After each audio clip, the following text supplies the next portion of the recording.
Okay. Good evening, everyone, and welcome as we mark the 10th anniversary of Imagine a Day Without Water.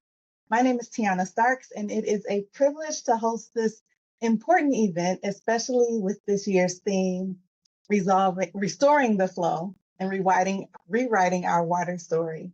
This evening, we'll delve into the chapters of our water journey, and some are challenging and others are triumphant, but they all have been integral to the process and the progress that we've made and the changes that we still need. We're here not just to remember the crisis and inequities that have defined parts of our story, but to focus on how these experiences have driven us toward resilience, healing, and equity in water access for everyone. Our purpose tonight is clear: to empower each of us as we play a role in rewriting our narrative, one where safe, affordable water is a right and not a privilege. Throughout the next hour and a half, you'll hear from incredible advocates, experts, and community leaders who have been a part of this ongoing journey. We'll explore the successes in water policy and infrastructure over the past decade and examine the persistent challenges and opportunities that lay ahead of us. We will discuss how our individual stories, your stories, our stories can all inspire collective action. To start off, we'll watch a short video from National Geographic that highlights the resilience of Detroit communities during the water crisis.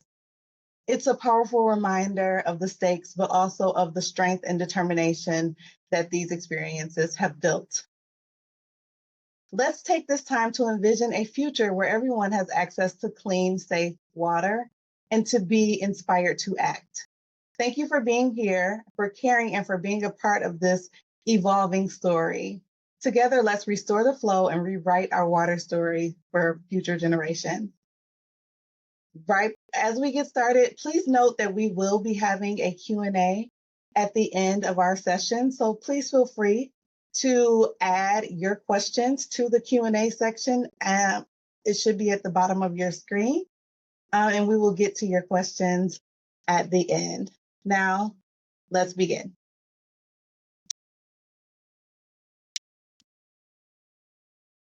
I am going to go to our video.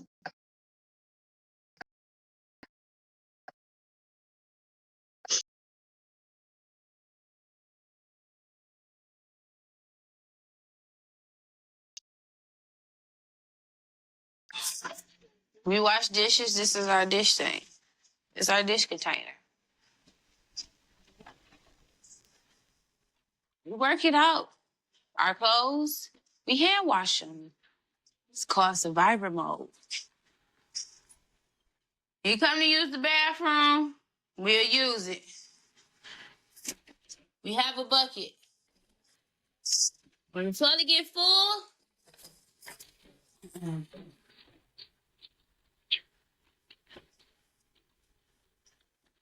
we take our scooper,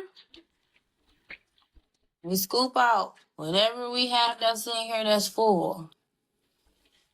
You put it in the bag. And there you go.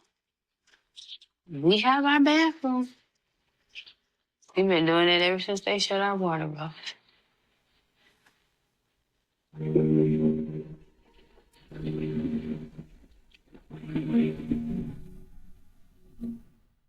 Talk about inequality. It all starts if people turn off your water. One thing that is beyond debate is that people cannot live without water.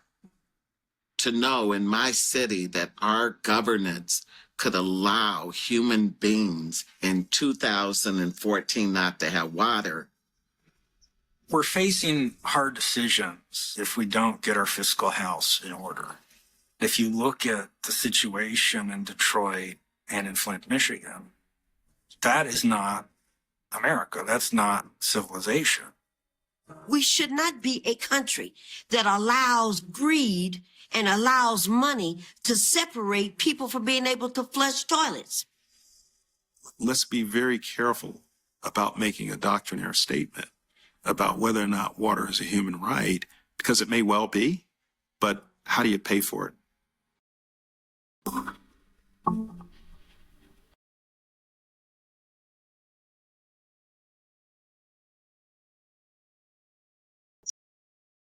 Thank you all for watching that. It is hard to not have a visceral reaction to that video, like every time that I see it.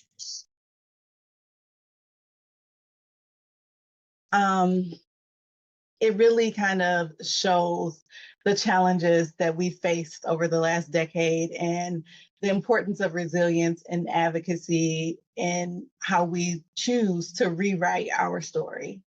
To help us dive deeper into how grassroots efforts and advocacy have influenced our water policy over the past decade, I am honored to introduce Dr. Sarah Hughes. I'm going to read a brief bio. Share.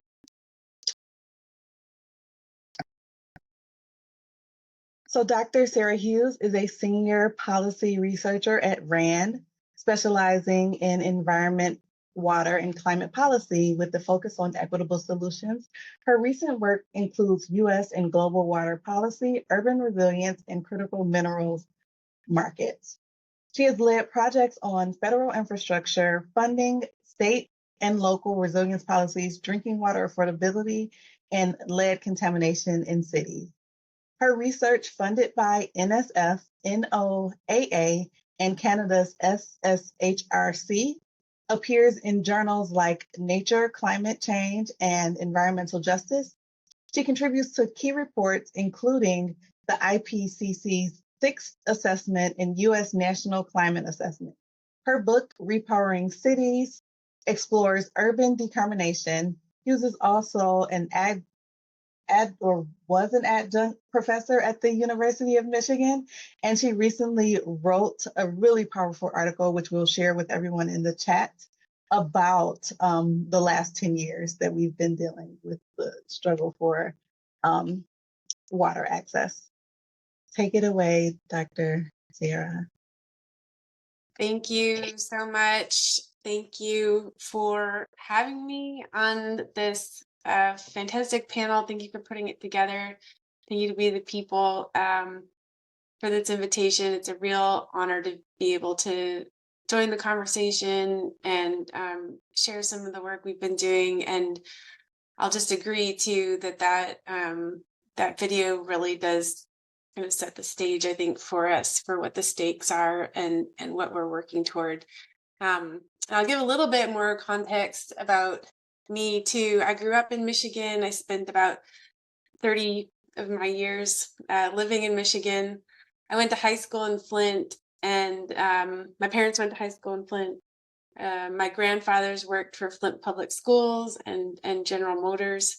And I'm now a researcher. And when I first learned about the Flint water crisis, I decided I would try to find ways to put my researcher skills, which are a specific set of skills, try to put those skills and position to use in some way. And that's how I first met Monica and others at We the People, who have been really instrumental in helping me understand what the issues are and how I can plug in best as a researcher coming to these questions.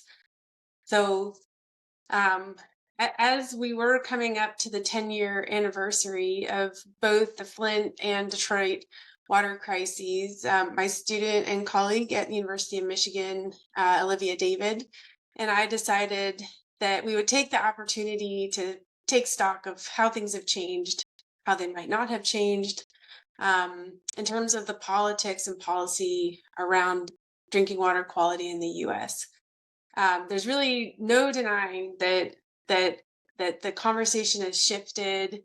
Attention to water access, water affordability, water quality is higher than it's been in probably 50 years. And I think a lot of that shift can be attributed to the hard work of activists getting the story out in such an effective and compelling way. I wouldn't claim to be an elder in this space, but I've been studying water policy for about 20 years. And this to me is definitely a kind of new era in how we're thinking and about water and approaching it, and how much attention it's just received in the last 10 years. We've seen renewed attention to the inadequacies, in particular, of U.S. drinking water policy and its ability to ensure safe and affordable water for all. We've gained new understanding of the economic, historical, racial contexts that underpin the crises that many communities face and are facing. But we've also seen policy change at the local level, at the state level, at the federal level. Both Michigan and the U.S. Environmental Protection Agency have tightened regulations around lead. Biden just announced last week mandatory timelines for lead service line removals. We've seen new attention to affordability at the local, state, and federal levels as well. So we know there's lots happening, and we wanted to see what it would look like if we kind of sat down with it more systematically and said, okay, what could we really point to say, here are some very concrete ways things have changed, and here are some ways that we haven't made as much progress as we need to, so that all of this great energy that's been mobilized around water can be directed in ways that are going to be most effective going forward for the next 10 years. So in the paper that was mentioned, we highlighted what we saw as 3 of the big changes that have taken place. The first one is what I've already referred to, is that these crises in Flint and Detroit brought water policy into a public and political stage that really we haven't seen since the 1970s, when the federal government passed the Clean Water Act and the Safe Drinking Water Act, when the Cuyahoga River caught on fire, and it prompted major investment, bipartisan action on clean and safe drinking water. We've seen attention from policymakers, researchers, residents, media, election campaigns. And part of this, I think, is has helped shift decisions about water and drinking water in particular from a purely technical realm, the realm of engineers and experts, to a broader public arena where we can all be involved in thinking about and asking questions about our water systems. So like I said, even in Michigan, we've seen new policies and investments around lead, around PFAS, that I think in a lot of ways can be traced back to the experiences in Flint and Detroit, partly because so much of the groundwork had been laid by activists raising the issue, sounding the alarm originally, so that as some of these new issues have arisen, let's say PFAS, for example, I think we're seeing a responsiveness that we might not always be happy with still, but I think is often different than it would have been 10 or 15 years ago, let's say. At the federal level, the Biden administration's bipartisan infrastructure law included $50 billion for water systems, water infrastructure, and $15 billion specifically for lead service line replacements. And I think that kind of investment, again, I don't know, we haven't seen that kind of investment in water infrastructure in a very long time. And that's not just the infrastructure, we're also seeing policy movement on affordability. So the EPA published updated affordability guidelines for the first time. We've seen efforts at the state and federal levels to design new policies around affordability. We haven't gotten the kind of traction on those yet that we'd like to see, but we are getting policymakers willing to put proposals forward, and work to do on getting bipartisan support for those. The second big change we've seen is the shift from a focus on quality to a focus on access and affordability. So historically, our water policies have really been focused on, health and health-based standards, contaminant standards, which is super important. We're always going to keep those as kind of cornerstones in our water policy frameworks. But now we're seeing policy start to include access, start to include affordability, dabble with concepts of human rights, and that expanding out of what the purpose of water policy and regulation is, I think is going to be a real benefit in the long run. The third big change is that the Flint and Detroit water crises really exposed and brought to the fore the interconnection, the nexus between racial politics and water politics. At a time when we're seeing increasing attention to racial justice, we're seeing these issues brought to the fore. And a lot of times people are making connections between the two that we haven't always been good at making in the past. When we think about some of the issues that came out during COVID, when Jackson, Mississippi made headlines, I think we are in a better position to make those connections than we have been in the past. All right, so let me talk just briefly next about what is still needed. So I do think there are a lot of great examples of progress and expansion and movement that we can point to and be really proud of following these crisis events. And there's still a lot of work that needs to be done. And again, I think directing that energy is going to just be so powerful going forward, like it always is. And so the three that we highlighted, I think there's probably lots more. The ones we highlighted in the paper, places that we see room for improvement, is that the first is that we still don't really have structures in place for the kind of deep policy reform that's needed. I think there's still an element, an extent to which we're still tinkering around the edges a little bit. We still have more than 2 million people in the US that lack access to safe and affordable water. So we're starting to learn about what works. Maybe we need to scale that up. Maybe we need to dig deeper. But we still have to push on that structural kind of reform. We need the data sets and we need the information to make good decisions. That's not always available. And we need to do better on distributing these funds that are coming out and making sure that they get to the communities that need them most. The second big area we see is a lot of these crises and a lot of events that followed as well have really created cracks, divisions in the relationship between the public and the state, or between the public and water service providers. There's been a lot of studies that have shown this, actually, that trust is really at an all-time low between people and their water providers. And we have to restore that trust, rebuild trust, focus on rebuilding trustworthiness of our institutions. And I think that's going to be really, really critical going forward to be able to make the kinds of changes we need to make. And the third is similar in the sense that I think we really need to reorient our approach to policy change to not be about crisis response and individual kind of whack-a-mole responses to specific events or specific problems, particular places, but we really need to challenge ourselves, I think, to pursue more holistic reform.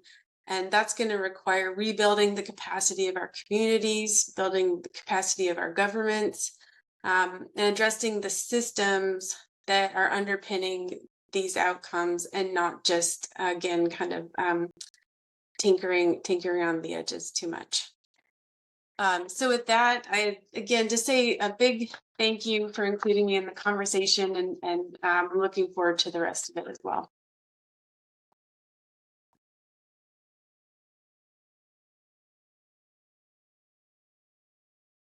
Thank you, Dr. Sarah. I am changing the screen.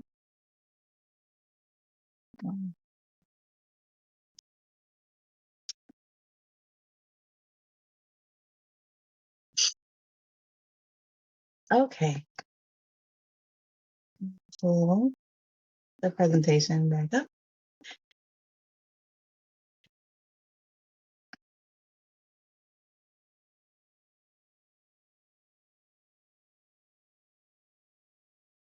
So again, thank you, Dr. Sarah, for those reflections on the power of grassroots advocacy in shaping the policies that we have seen over the last 10 years, and for providing us some additional thoughts on the things that we can do to continue to make progress. Building on that foundation, we will now turn to Dr. Michael Mascarenas, who will guide us through an examination of the systems and structures that impact access to safe, affordable water.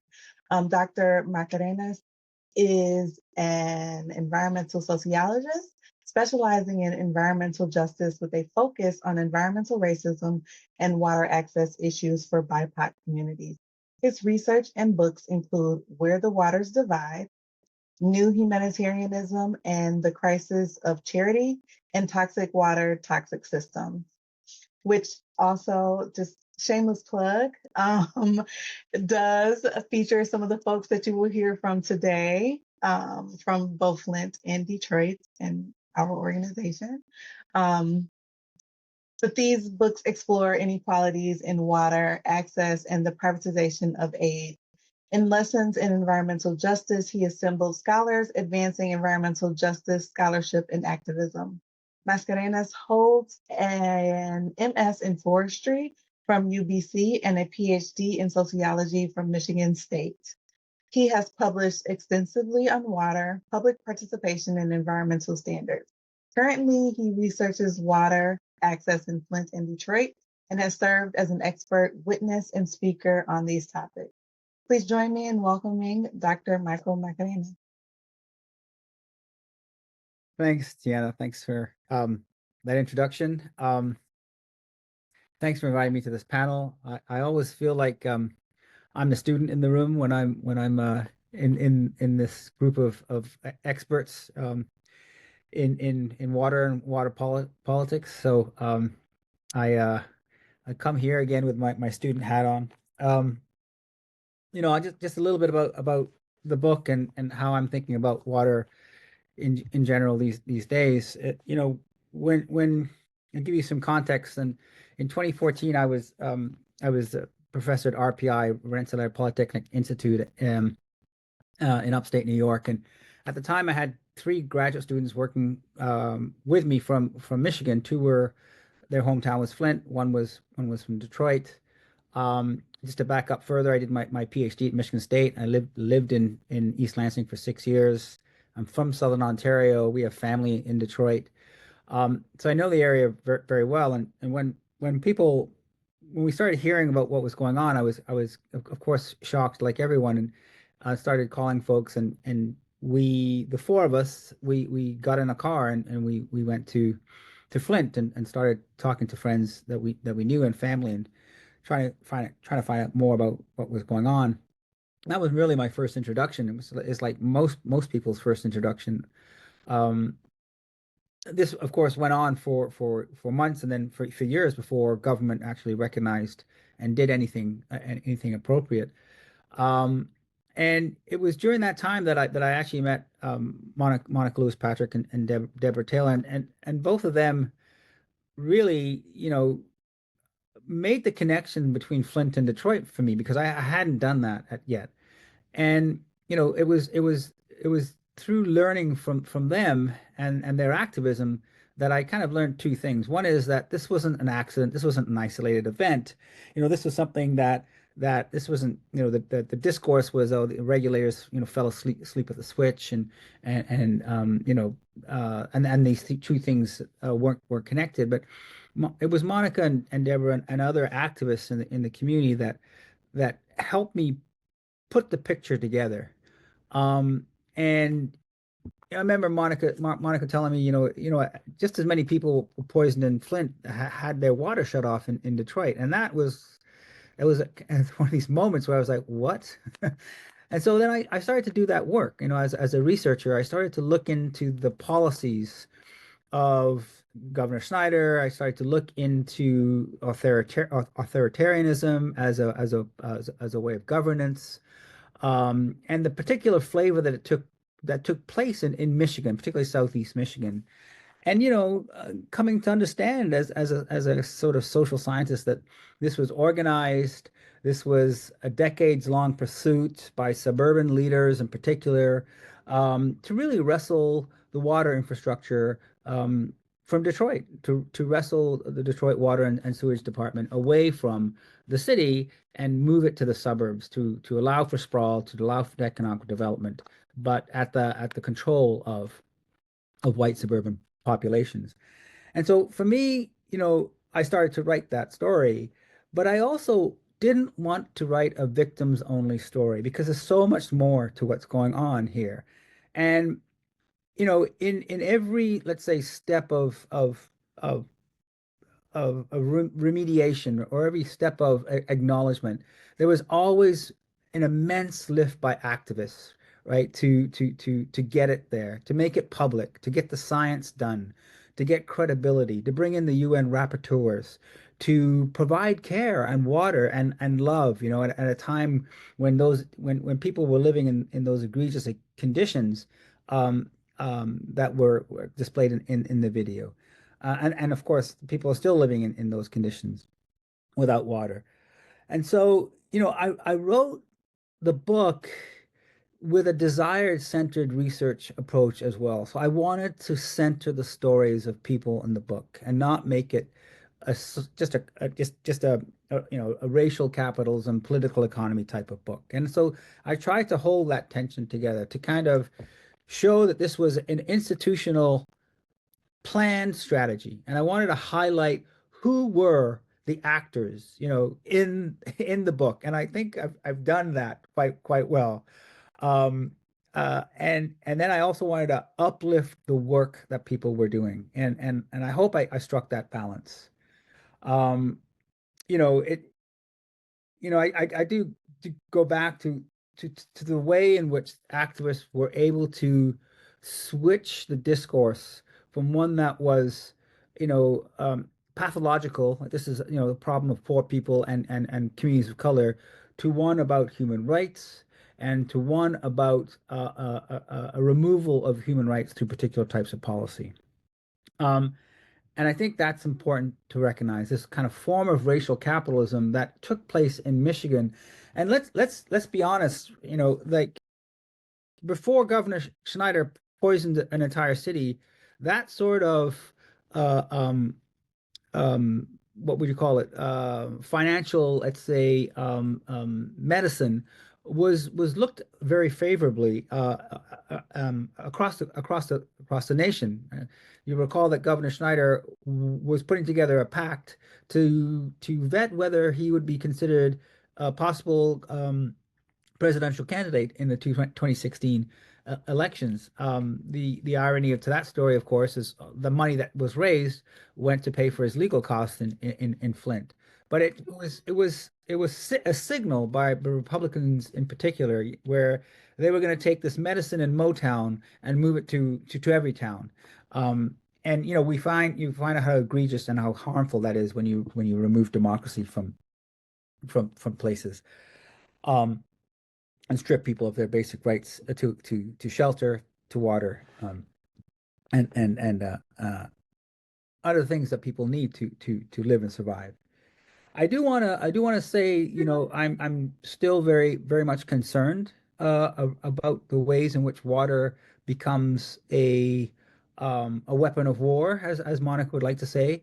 I'm working with someone now in who works with the Central Coast Water District in Palestine, and I can tell you that we already know horrific genocide is going on in Palestine, and has been going on for decades. But the way in which Israel is using water, in particular, is as a tactic of war is egregious. And so we're trying to do that work and write that story. We're doing work in the Columbia Massive right now, where Enel Energy Company is buying up large swaths of land, dispossessing indigenous folks and peasant farmers to dam the Magdalena River, which is one of the major rivers, gives 40% of the drinking water to the population of Colombia. And if they're successful, they're going to put, 11, 12 dams on that in the guise of course, green or, carbon neutral energy. And so you see the shifting battles of water around the globe. In California, where I live, in the last 10 years, over 1 million people have been served drinking water that does not meet government and federal standards. And we can talk about pipelines. In Michigan, I'm terribly worried around Enbridge's Line 5. I think it's been around for 50 some years. It leaks. It's leaked over a million gallons of gasoline. It's up for renewal. And that's can be another major, or will be another major water fight in Michigan. So I'm gonna stop there and just say, I think what I've learned from everyone in the room is the power of struggle. As Monica says, when we stand up, they sit down. And as a researcher, as a social scientist, what I do is I learn from you, and I try to facilitate that material to folks that might not get access to the work that you're doing. And so I'm here as a facilitator. I'm here as a student. I'm here to collaborate and corroborate with as many folks as I can to make sure that the beautiful struggle continues, and that we are vigilant, particularly around issues of water, because it is so important to all of us. Thank you for that, and I will turn it back to Tiana.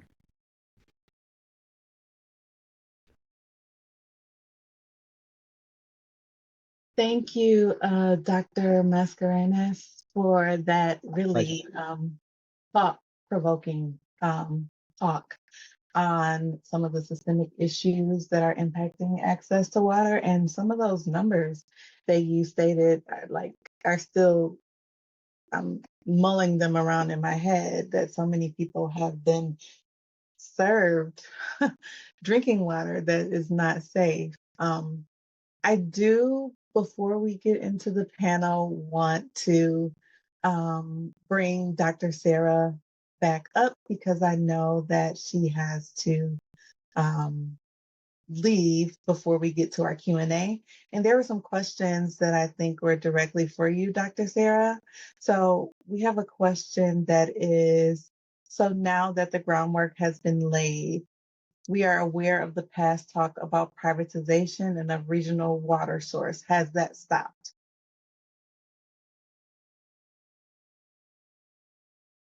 Yeah, okay, so good question. I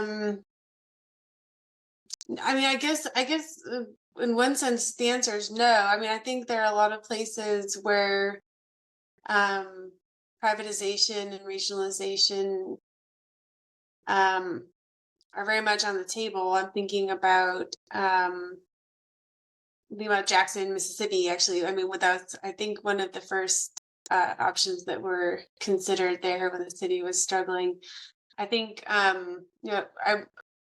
see the question is from Benton Harbor, and I know some about that, the context there, and Michigan's interest in, it's the state of Michigan's interest in potential regional solutions and privatization. And again, I mean, I guess the answer is that I don't think that, to me, that's where we start running up against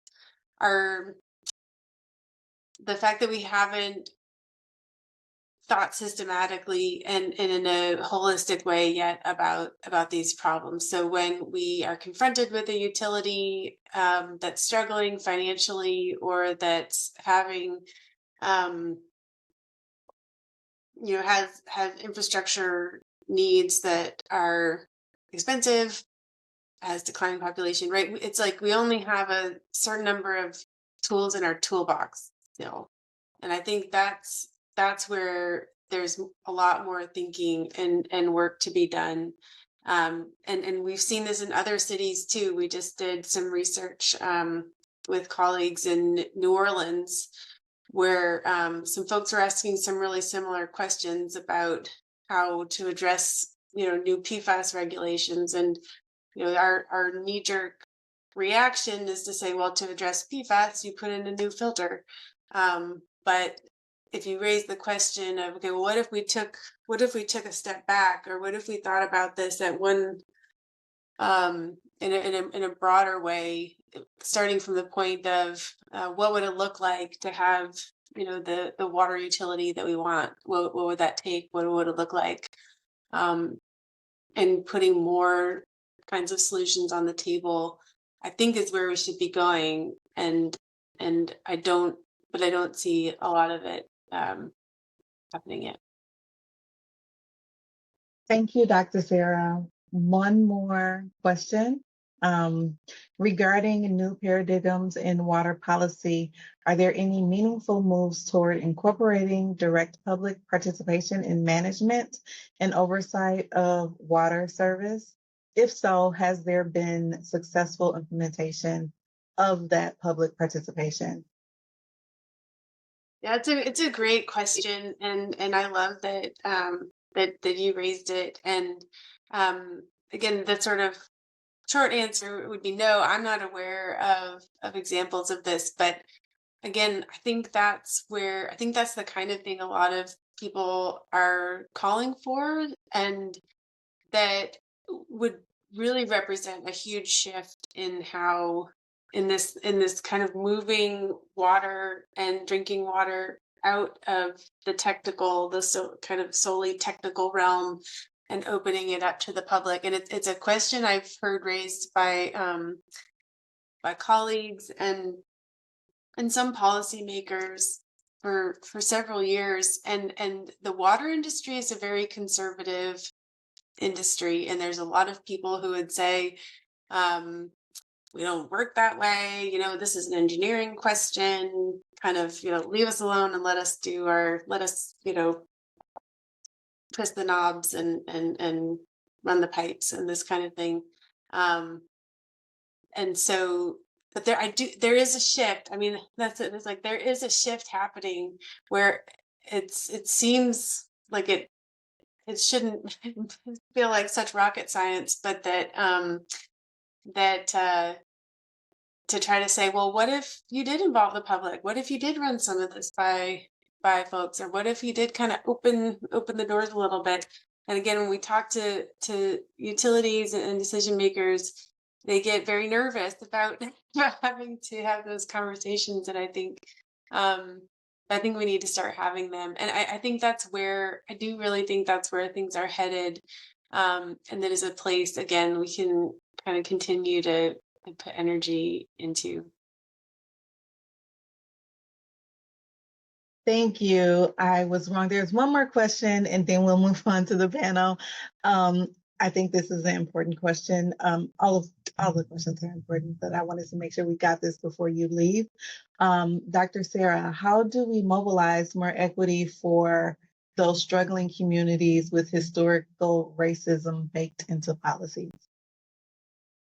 I really apologize. There's a noise outside as you were reading that question, and I can't find it in the chat. Could you just say it one more time? No worries.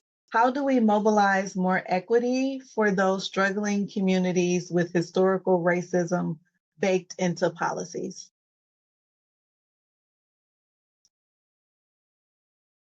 I think I have two answers come to mind, and one is that there are, in some way, I think that kind of the gold standard in a lot of ways of doing that is, here in this webinar, and the sort of the ability that this group has had to, raise awareness and build a national, international platform is just really incredible. And I think that that's there are, so I guess another way to say it is there are examples of, kind of a grassroots approach to this, and community activism and mobilization around these in a really kind of place-based way. Then there's also the second answer that comes to mind, the sort of another way of thinking about it would say, well, surely this doesn't have to all be on our shoulders, right? I mean, surely policymakers can kind of at least meet us halfway here. And here I think there's some useful thinking going on around how we can help retrain, reorient our public servants and the systems that they're working within, so that accounting for those impacts, supporting and investing in communities is not, it's second nature. It's the way the system's designed to work. It's not something we have to tack on in addition. And so that's where I think some of these, like, kind of boring, sometimes policy reforms and organizational reforms help kind of almost mainstream that work. Things like, I'm thinking about, really high level, the EJ40 initiative from the Biden administration, right? So they're saying 40% of all new federal investment has to benefit disadvantaged communities. Now there's definitely still a lot of wrinkles that are getting worked out in how to implement that. But I think that's the kind of thing that helps automate some of that investment. So it's not all on the shoulders of residents and activists to have to demand. Thank you so much, Dr. Sarah. Thank you for joining us. Thank you.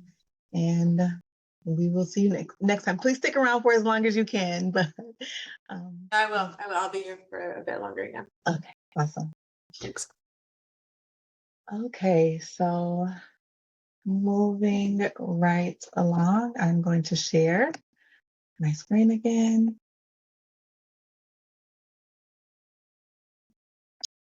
Okay, so now we will turn our attention to those who have experienced some of the realities that we've been discussing, or that Dr. Hughes and Dr. Mascarenas were talking about, our community experts and advocates.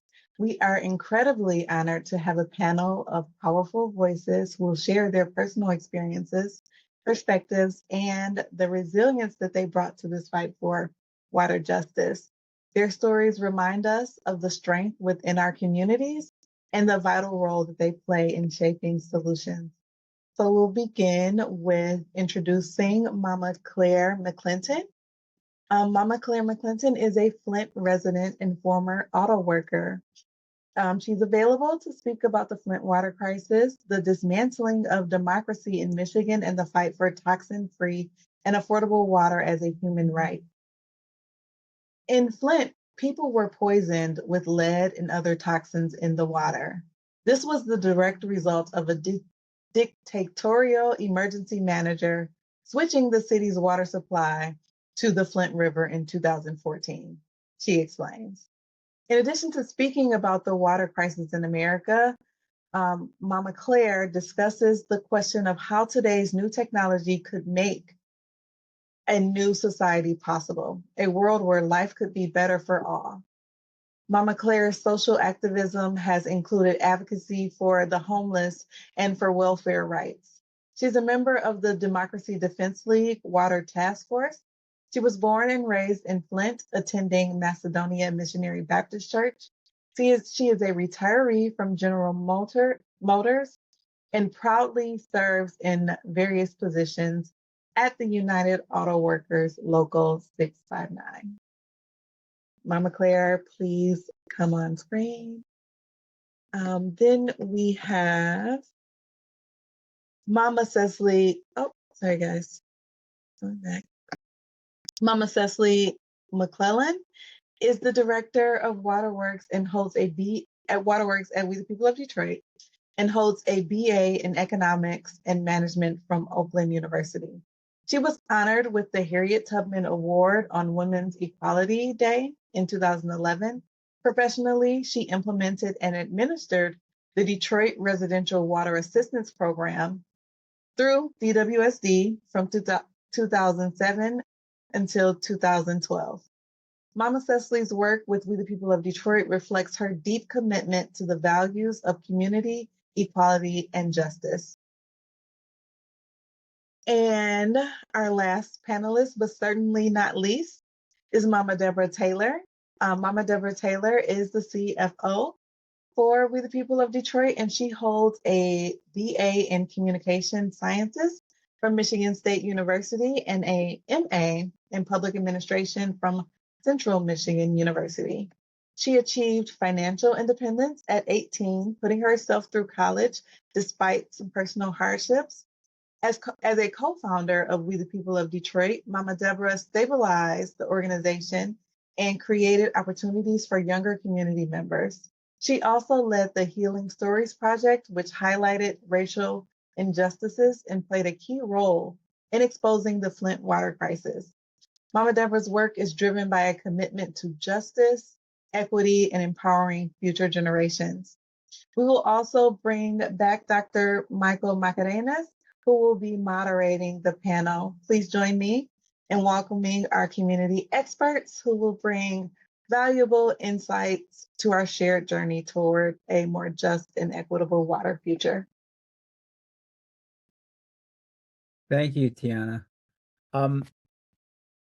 It's such a privilege to be here amongst three wonderful leaders, and I have a question for Mama Claire, if you don't mind. In light of the Flint water crises and the mass water shutoffs in Detroit, what does resilience mean to you and your community? And there's a second part. So what does resilience mean to you and your community? And how have these experiences shaped the collective approach to recovery? Well, thank you for having me. And I'm with some good friends from We the People, and we always have a great session when we work when we're on panels and stuff together. But as far as the resiliency is concerned, Flint has such a rich history of social justice. We are UAW, the sit-down strike of 1937. We were the first city of our size to have an African-American mayor. We were the first city to pass an open housing ordinance. So social justice is sort of in our DNA, but we have been so beat down and battered. And at this time, we're just trying to claw our way back to normalcy. And the water is still not safe, although it has improved. And we now have amongst the highest water rates in the nation. So we're fighting on the water quality and water affordability front. And we have been demanding to fix the water, make the water affordable. We've been fighting for health care for all impacted residents. That has not happened. And believe it or not, we are still fighting for the emergency manager law to be taken off the books, which is still on the books. And those of y'all in the Michigan area remember when we worked very, very hard to get the emergency manager law abolished. We put it on the ballot. That was in 2010. Of course, the governor in a lame duck session tweaked it, and so it's still there. And they don't even have enough respect for us to take that law off the books. That law precipitated the water crisis in Flint, the bankruptcy in Detroit, the theft of parks in Benton Harbor, the privatization of almost all city services in Pontiac. And for them not to even take that off the book after we fought and won the fight for that is just unbelievable. Thank you, Mama Claire. I want to turn to Mama Deborah Taylor for the second question. Looking back over the past 10 years, what moment or experience most significantly shaped your understanding of water justice and equity in the community?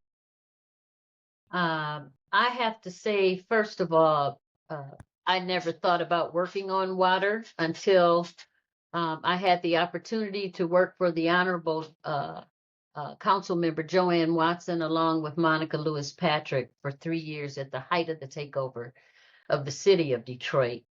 And it's interesting that the common thread that I have thought about in responding to this question has to do with emergency management.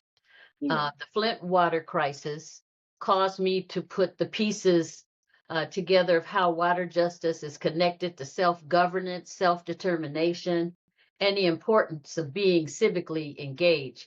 Claire and I actually grew up on the same street. Both of our parents were in the UAW. I graduated with her younger siblings.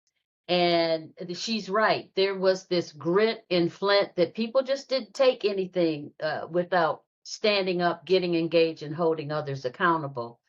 What I can say is that old saying that says, if you're not at the table, you're on the menu. And I don't like being on the menu. And I don't take well to being a second-class citizen. So emergency management, in my mind, is the culprit. The anti-democratic law that is really unconstitutional that facilitated the creation of the takeover, the quasi-private backdoor takeover of the city of Detroit's water department on the heels of the bankruptcy. Even after the citizens, as Claire mentioned, voted down the emergency management law and worked for over a year to get that referendum where the voters could vote that law up or down. We voted it down, and a very unethical person named Rick Snyder did some underhanded things to get it back on the books. But what I'd like to say in shifting and shaping my understanding of water justice is it's about human rights. You know, it's about personal dignity. It's about not being a second-class citizen and accepting that.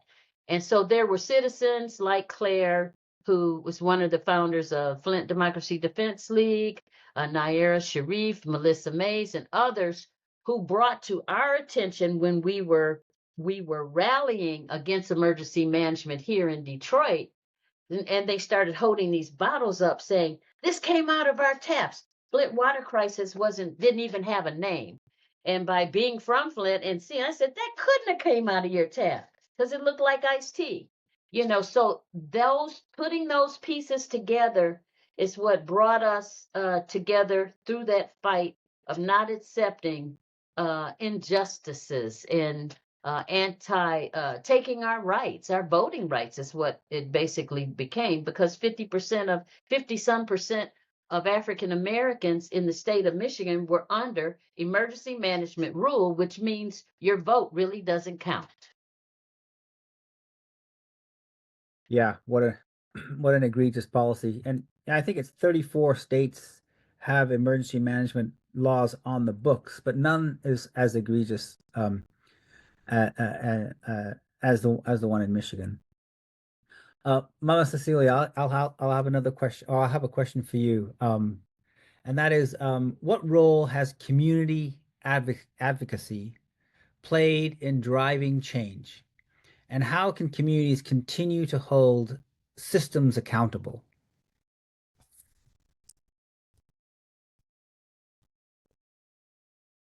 Oh, you might be muted. Sorry.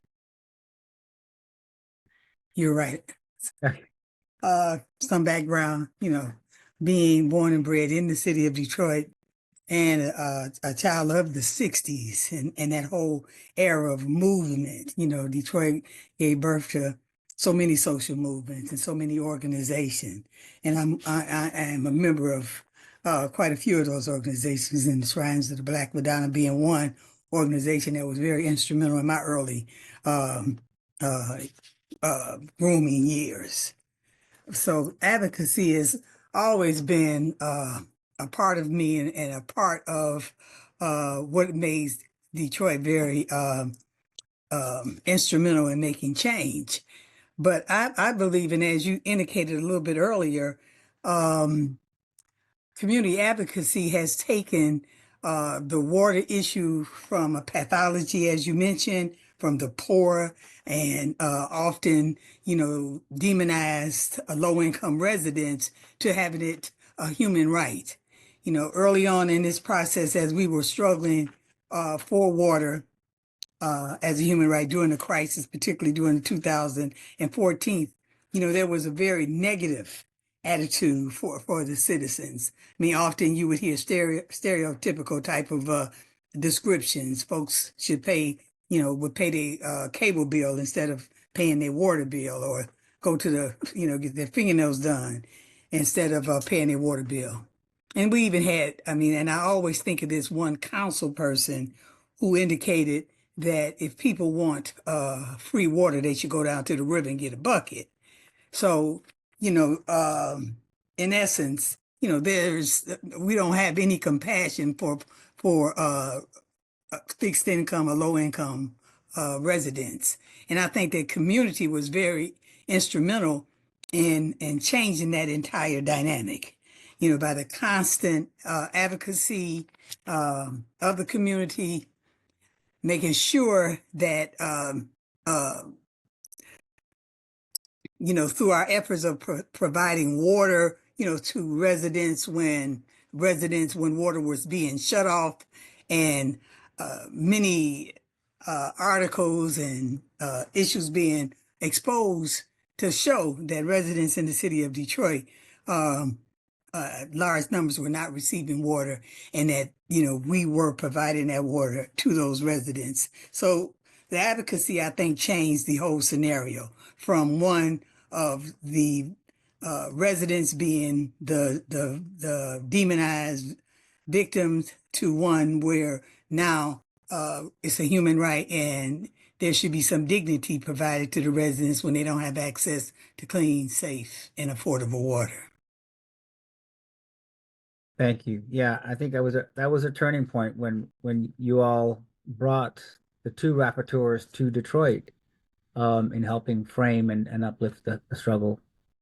And I think that was very instrumental when the rapporteur came to the city of Detroit, and it was at a time where I think that it had reached a crescendo in 2014, and we had the major demonstration downtown in Detroit that was organized, was supported by the National Nurses Association and Netroots, and we had thousands of people that participated in that, and the rapporteur being able to take, to talk directly to the residents, and to make that statement to the effect that the city of Detroit was in violation of human rights by not supplying water to their low-income residents. I think that was very instrumental in moving the whole subject along. Yeah, yeah. And totally, embarrassing for the United States. I mean, these are international declarations that they've signed on to. Yes. And are evading them in their own territories. Mama Claire, I have a question for you, a second question. And that has to do with reshaping the narrative. How can we continue as activists to reshape the national narrative around water access to prioritize health, equity, and justice?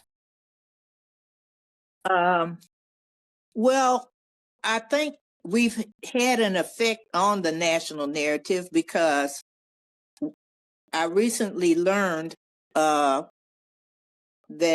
and I think Dr. Hughes referred to this, that the fight back and mobilization in the fight for clean water and affordable water here in Flint and along with Detroit helped to precipitate the infrastructure law that was passed. And again, it goes back to we the people. We are the ones that make our own history. We drive the social struggle. It's the people who have the final say. And by the way, the people are the ones that's going to have to fight for control of and be the stewards of the commons and kick these corporations and Wall Street investors out of our water systems. This is what drove the emergency manager. This is what drove the takeover of water. We're surrounded by the Great Lakes. That's a very attractive investment for the investors and corporate interests. And so while we fight and struggle for government policy, we got to make sure that we keep corporate interests out of our water. The water belongs to the people.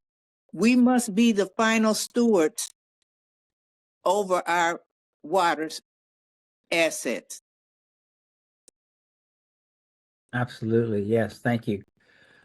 Miss Deborah, I want to stay with that question around change and specifically, what role do you believe local businesses, schools, as well as community organizations should play in kind of writing that collective, water story? What role should these actors play? Businesses, local schools, community organizations.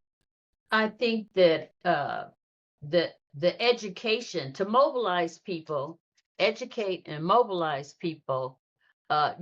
People have to have information, and then they have to feel some kind of way about it.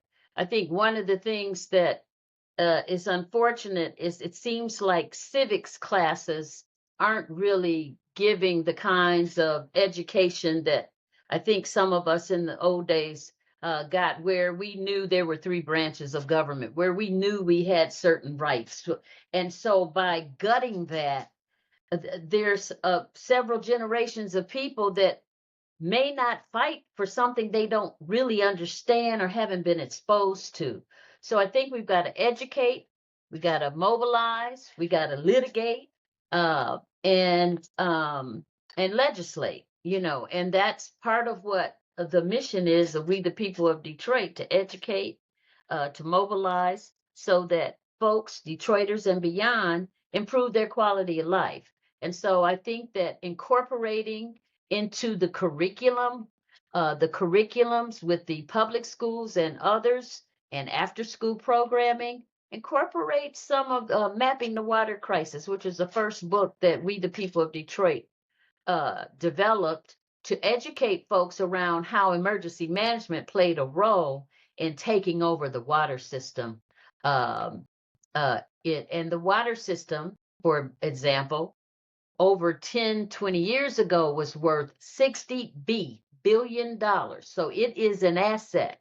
It is an asset that is the reason that in my opinion, we have the Great Lakes Water Authority, who stepped in and circumvented our charter, because there should have been a vote by the people, really, before that entity took over and leased our system for 40 years.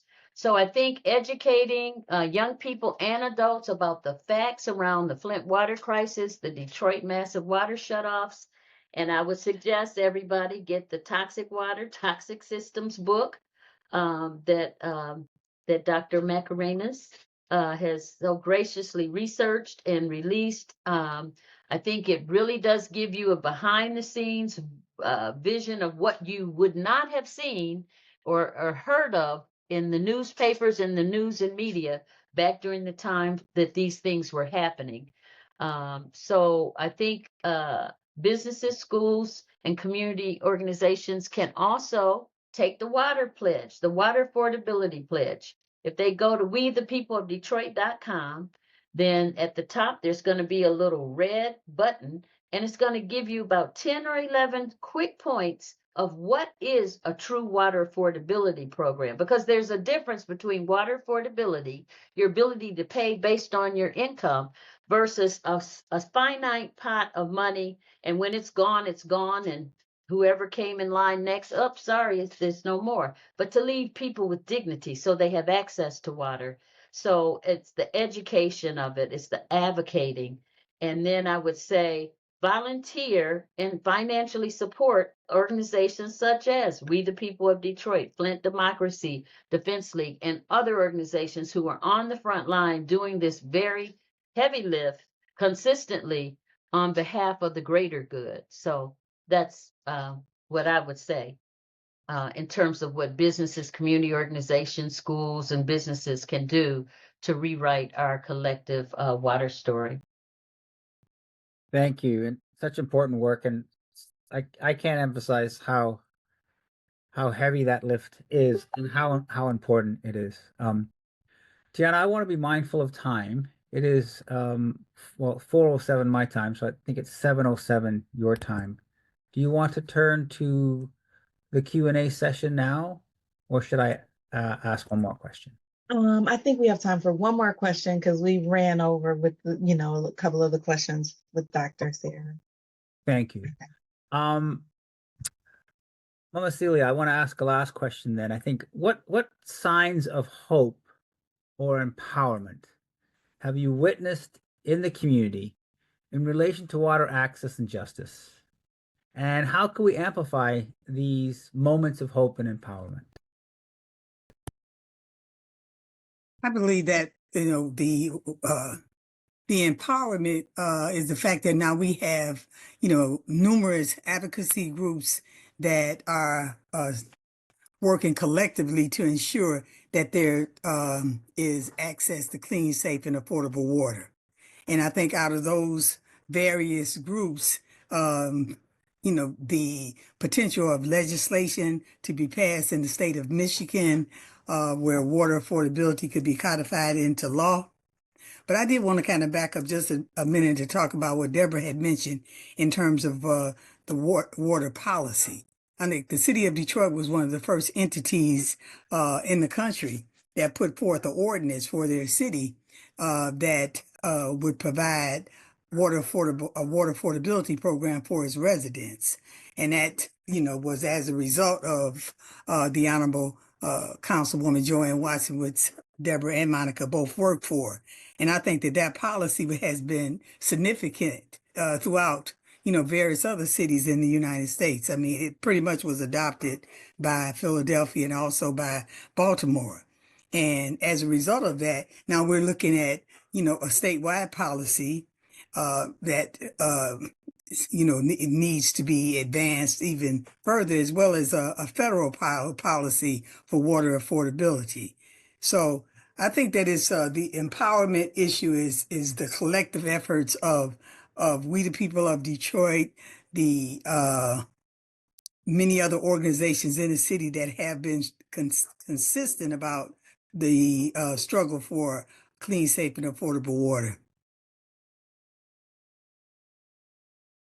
Thank you. Thank you. Tiana, I'll turn it over to you now then. I wanted to thank the three wonderful speakers for taking the questions and sharing your experiences and with us.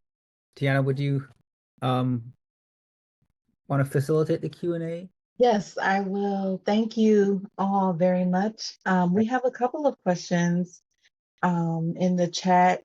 And so the first one is, would it make sense for us residents to tap into our own groundwater? And I want to direct this question to both Mama Cecily and Dr. Sarah. Looks like you're still here.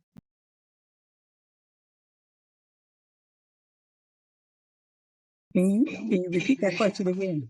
Would it make sense for us residents to tap into our own groundwater? I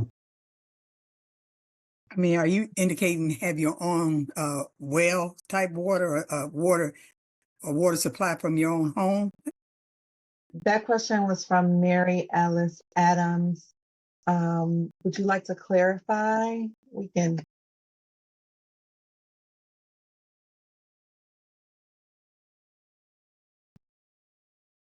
Mary Alice. That may be a Dr. Hughes question. Okay, thank you, Mama Monica. Dr. Hughes?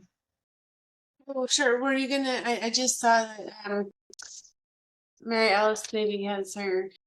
Yeah, I was going to unmute Oh, her sure.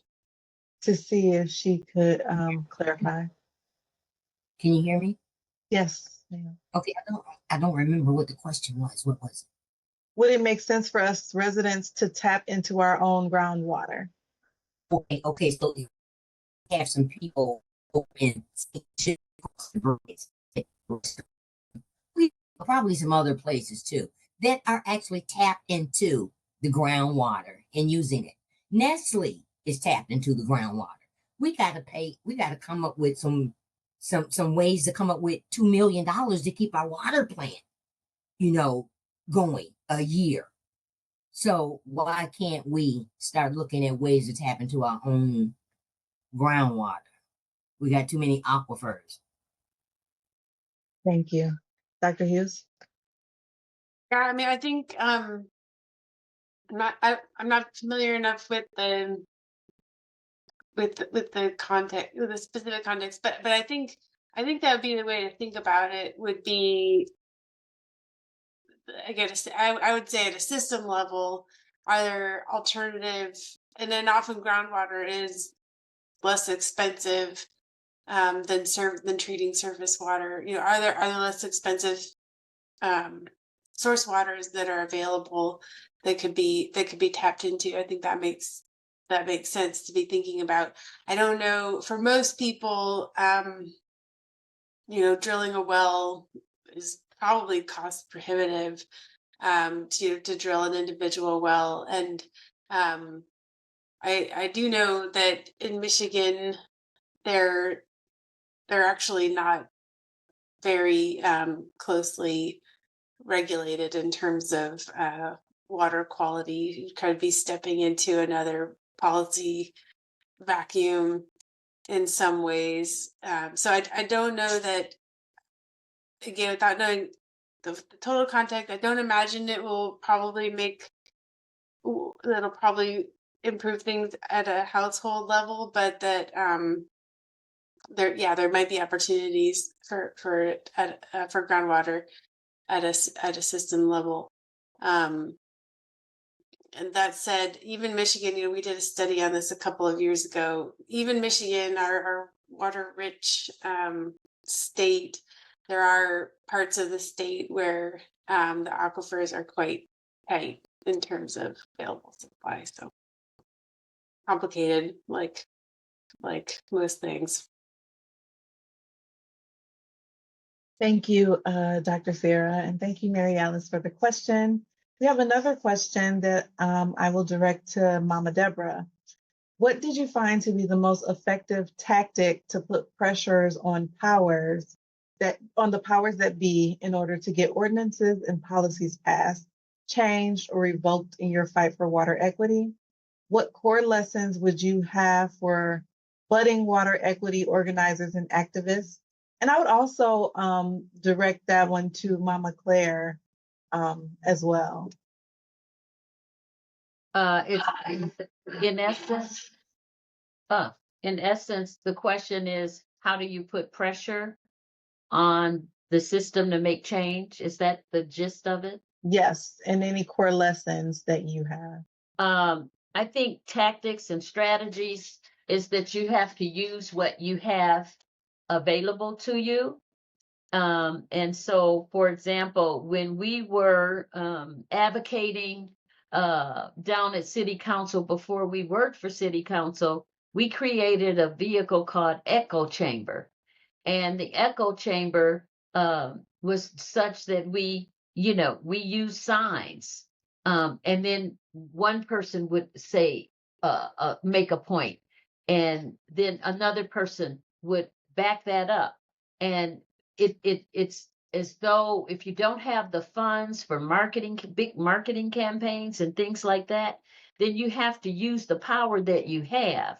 And so the echo chamber was a way to get a buzz going, to get people to, when the state of Michigan said that the city of Detroit owed $235 million, and actually the state owed us like 4 times that amount, but we didn't find it out till later.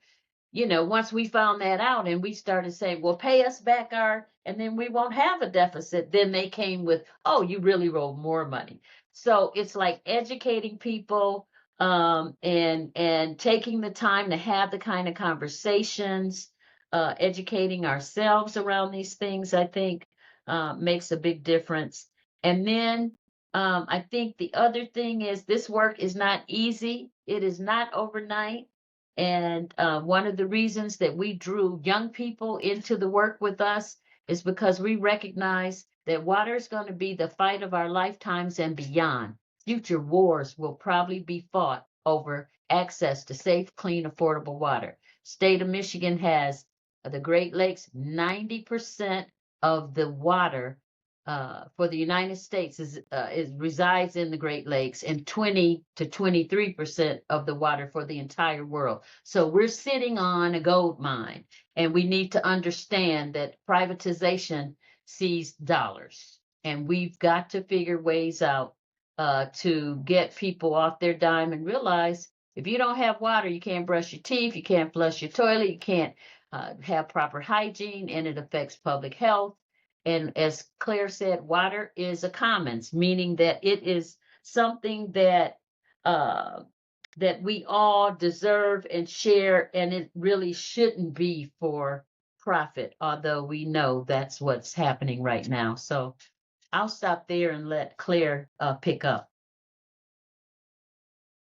Yes, I would say and agree with everything Deborah just shared, but I also just want to piggyback off of what she said and say that we need to be, as much as we can, educating the public on what the political system is bringing down on us. For example, the emergency manager law was designed up at the Mackinac Center for Public Policy right here in Michigan. They were talking about privatizing water and public assets 10 years ago, 15 years ago. And it finally came to pass with emergency manager. And that's just like the Heritage Foundation is designing and laying out a path for privatization through Project 2025 that we've heard so much about.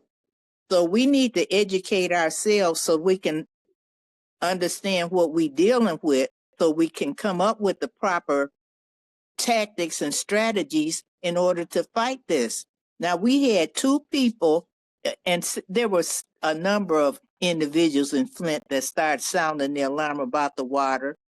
And Lathan Jefferson called the EPA in Washington. Leanne Walters, a mother whose children was breaking out with with rashes and stuff like that, and they sort of got the ball rolling.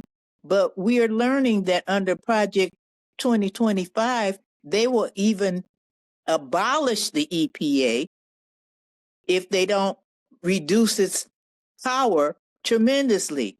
So we got to be coming together as concerned residents and activists and figuring out, how do we fight under these conditions right now. And then I'm gonna finish. 60% of our water bill in Flint goes to Wall Street. We pay among the highest rates in the nation.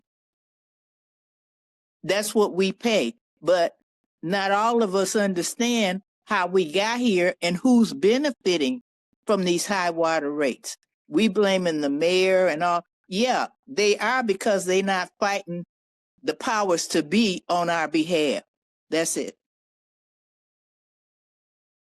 Thank you all so much. And thanks everyone for your questions. We are going to move on Thanks so much to our panelists and to our speakers. I am going to go back to the presentation. 1 second.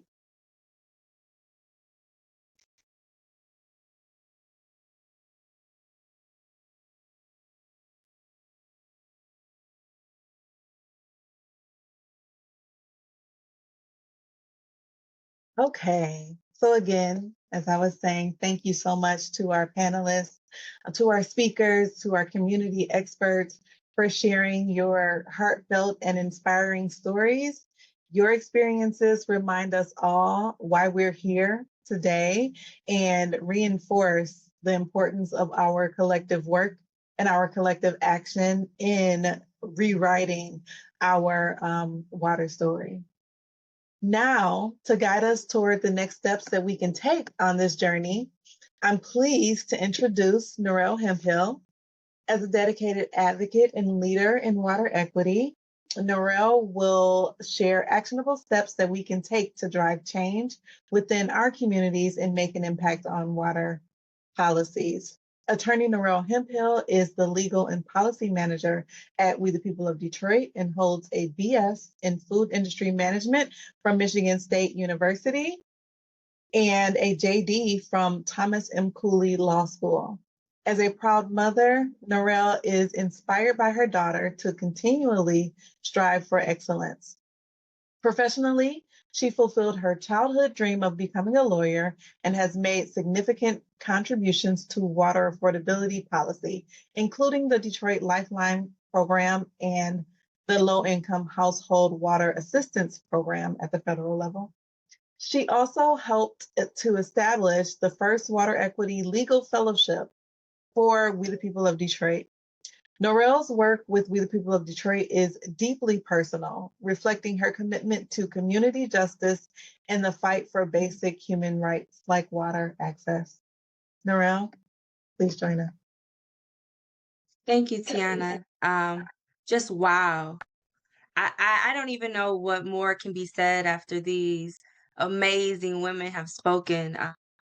They're living legends, and we get to hear their experiences firsthand. So I just want to thank you for that. Briefly, I just want to share my story. I started as a volunteer at We the People of Detroit during the height of COVID, when Black people make up 14% of the population of Michigan, but we were making up 40% of the deaths at one point. And We the People of Detroit was working to get a moratorium on water shutoffs, and at the same time delivering emergency water and hand sanitizer because people were still shut off. I was in law school at the time, and as Mama Monica frequently quotes, former Mayor Coleman A. Young, if you find a good fight, get in it. And I did. I decided to get in and stay in it. And what I found was that coalescing and convergence of community genius and institutional genius. There's this synergistic magic that happens when those two rich bodies of knowledge come together. Thank you to the Honorable Reverend Dr. Joanne Watson and Councilwoman Mary Ann Mahaffey. I have a chance to continue their work in drafting the first water affordability policy that they did in 2005. And as we mentioned when we opened up, the stakes are high. We talked about the motivations, racial austerity, racialized austerity practices right here in Detroit. But I think we should all feel empowered, not discouraged. As Mama Monica frequently says, we're closer than ever to getting water affordability. So we need everybody to tell somebody, to tell them to tell somebody what they learned here today. Share the video, get involved, and continue this good fight. As we mentioned a couple times, there's a book, Toxic Water, Toxic System, that talks about this body of work and the things that you've heard these amazing women say here today. Take the pledge. Go to wethepeopleofdetroit.com and take the pledge. It lists what is needed in a water affordability policy, a true water affordability policy. As Mama Deborah stated, water is a public commons. That is in there. It'll also keep you up to date on what's going on right here at We the People of Detroit. And finally, deputize yourselves. No one is going to save you. You've got to do more than talk about what's going on. We got to get involved and we got to self-educate. As Mama Claire said, know where the policies are born. Go to those places, read the reports, read the articles, read Toxic Water, Toxic System. Like, seriously, it tells you firsthand what was happening during that time.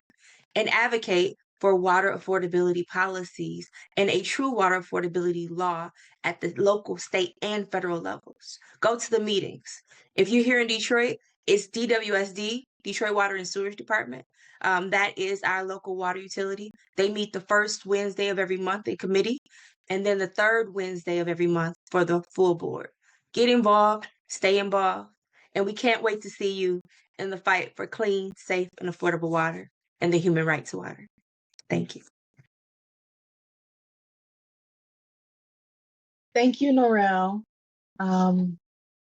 for getting us riled up and letting us know what our next steps should be. Thank you to everyone who spoke here today, all of our speakers, our panelists, community experts, academic experts. Thank you to our founders for bringing this issue to the forefront and allowing us to do this work and continue the fight.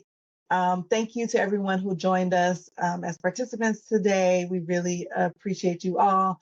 I want to hand the mic over to close us out to our founder, Mama Deborah Taylor. I think Norel did such a great job. I think that there's not a lot more to say. I think that take an action. Don't just be a bystander. And what you have to know is change is slow, but change will happen. Activists have helped pave the way. We need more folks, more boots on the ground. And I think a lot of progress has taken place. I will give a lot of credit to our founders, Monica Lewis Patrick, Cecily McClellan, Aurora Harris, and Mama Chris, for standing in the gap at a time when there was no water being distributed. We don't want to do that anymore. We want everybody to have access to safe, clean, affordable water. And what it means is you have to hold yourself accountable, and then you've got to hold your elected officials accountable. You've got to educate yourself. You've got to educate them. And this work will continue on, and we'll continue to make progress. But it does take work and commitment and consistency. So thank you all for hanging in here with us tonight. Norel, you did a beautiful job. I think that wrap up was appropriate. And I just thank everyone, including you, Tiana, for putting this whole thing together. And we really would like for everybody to get a copy of Toxic Water, Toxic Systems. And I think the link may have been in the chat. Thank you and have a good evening.